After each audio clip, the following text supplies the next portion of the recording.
Hello everyone, welcome to this video where I am going to talk about Tartaglia. Before I start, I just want to say that this is not the only way you can build Tartaglia. It's just my preference, or the way I like to play Tartaglia in Genshin. So let's just get right into it. This place is pretty dead. Now, as you can see, I have my Tartaglia at level 18. I didn't take him to all the way to level 90 because if you take a look right here, it's really expensive. So I'm just gonna hold back right now. Eventually, I will take him to level 90 just for the little bit extra damage. I have roughly 2000 attack on him, and let's take a quick look at the details. 90 hydro damage bonus and crit rate damage. I don't have any energy recharge whatsoever. We will get back to this when we're talking about the artifact. Now let's take a look at the weapon options we have as a free-to-play players. I'm a free-to-play actually. I'm a free-to-play, but I was lucky enough to get Tartaglia the first time he was introduced, not at the rerun. So let's go for the weapons now.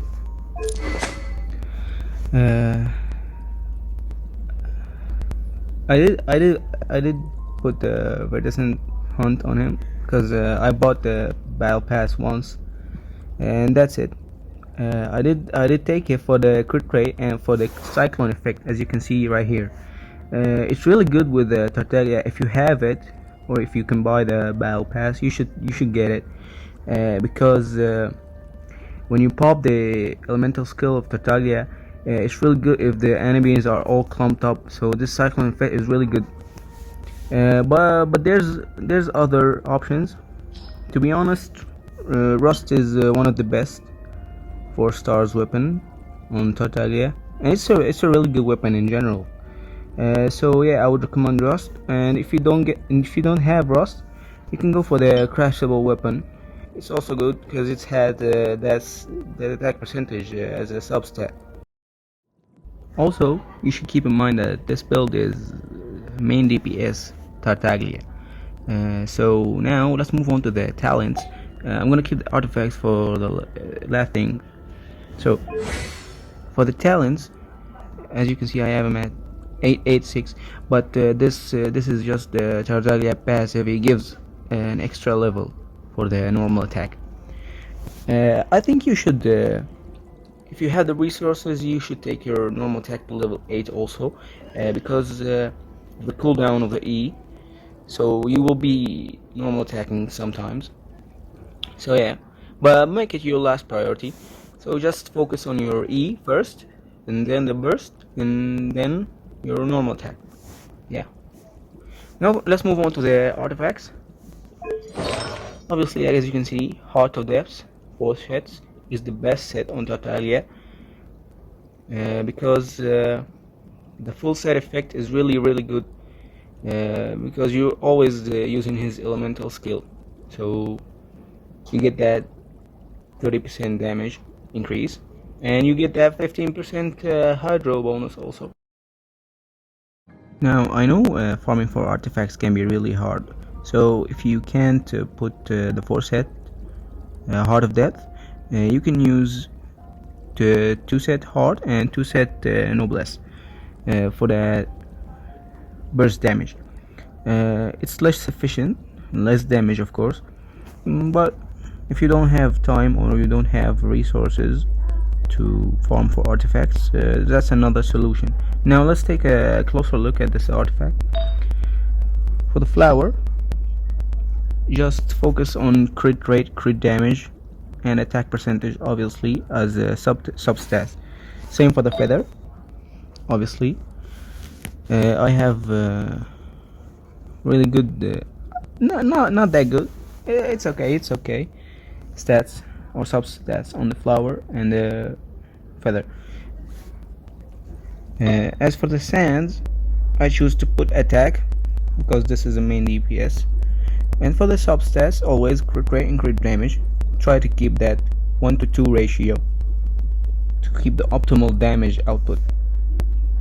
For the cup, obviously hydro damage, Same thing with the substats: crit rate, crit damage, attack percentage. Now I have a tip for you.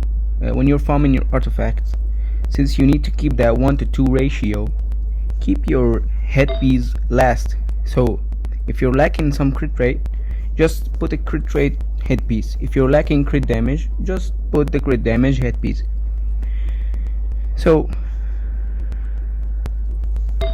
right here, as you can see, I have on most of my set, I have crit rate and crit damage as substats.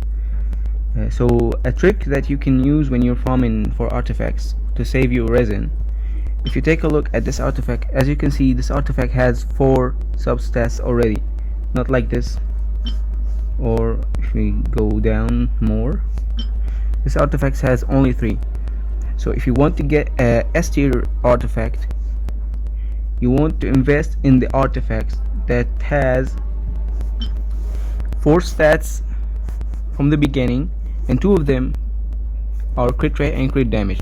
So that way you'll get the maximum amount of rolls. So after that, it's up to luck. So just try your best to invest in the S tier artifacts. You can look that up also on YouTube. Sum it up: attack percentage on your sand, hydro bonus on the cup, and focus on the crit rate, crit damage as a substat. And whatever you're lacking, you just put the headpiece. If you're lacking crit rate, put crit rate. If you're lacking crit damage, put crit damage. And that's it. I hope you enjoyed this video. I will be making more build guides. My next one will be probably Bennett or Fischl. So please subscribe, guys. Leave a like if you have any suggestions or any request. Please leave a comment, and I'll see you next time. Bye.